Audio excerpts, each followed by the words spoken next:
Hey, what's up everybody? I'm Sarah with the Adventure Squad, and today I'm going to be bringing you a super fast, family-friendly card game, and that is Crazy 8's. And the best part is, all you need is a deck of cards. Now, the way we played it is pretty much the base game.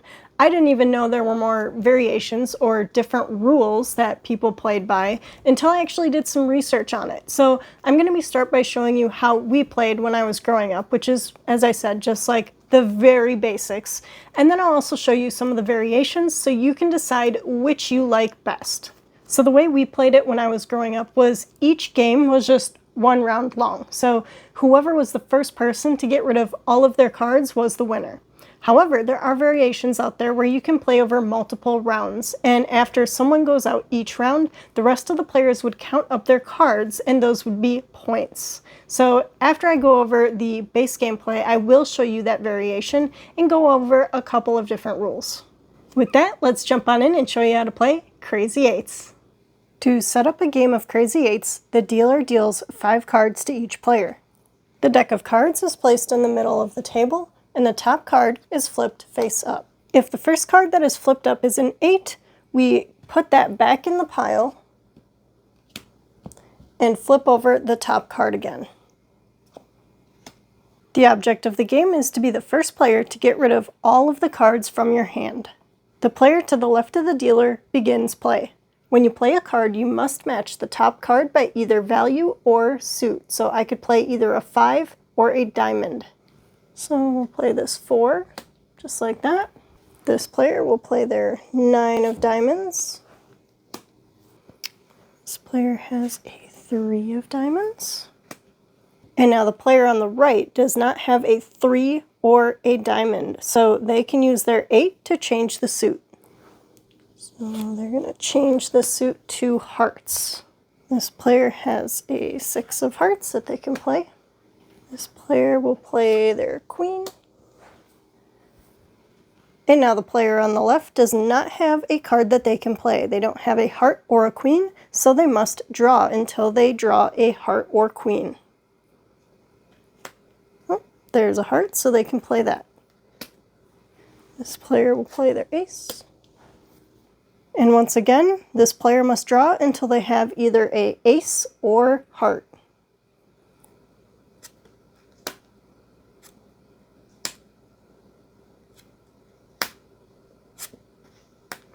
Now, we did draw an 8, so we can use that to change the suit. They're going to change the suit to clubs, since they have mostly clubs.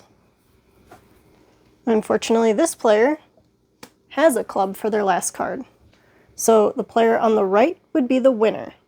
Now, one of the variations of this game is that you can play over the course of several rounds, and you do that by counting up any points that you have left in your hand when the other player goes out.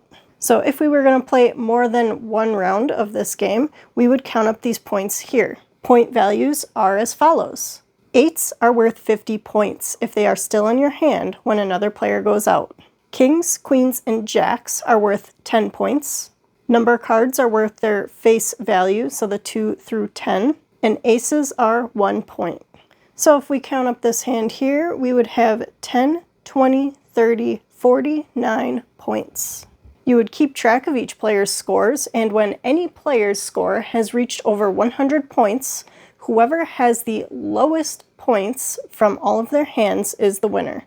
Another variation in different rules are how many cards you draw if you cannot play. So the way we grew up playing was that you just drew cards until you drew a card that you could play. So it matched either the number, the suit, or you drew an 8 and you could change the suit. Other people play that if you need to draw cards, you can draw up to 3, and other people play that you draw up to 5. So you would draw that number of cards, and if you don't draw anything that you can play, you just pass and it goes to the next player's turn. One of the great things about this game is how quick it is. So you can play a round of this in just a few minutes or even up to 10 minutes. So if you don't have time to pull out a different board game or play a longer card or dice game, you can just play a quick round or two of Crazy 8's. And if you like the sound of the variation, you can lengthen the game by playing it to 100 or even 200 points if you wanted to, and just play over multiple rounds and have a more strategic gameplay in that fashion. While we love playing all of our huge board games, it's games like this that hold a special place in my heart. The games that I've played with my family since I was little. I remember playing this with my grandma, and once in a while she would make the mistake by putting down the wrong suit that we were playing on or something like that, and my mom would say, "Oh, grandma's cheating again," and we would just laugh so hard. So even though this isn't a complicated game or a long game or a special board game, sometimes these games are the ones that mean the most. It's sitting around with your friends and family, playing games and spending time together. So if you guys enjoyed this video, don't forget to give it a thumbs up and subscribe to the Adventure Squad down below. Thank you guys so much for watching, and until next time, get your game on.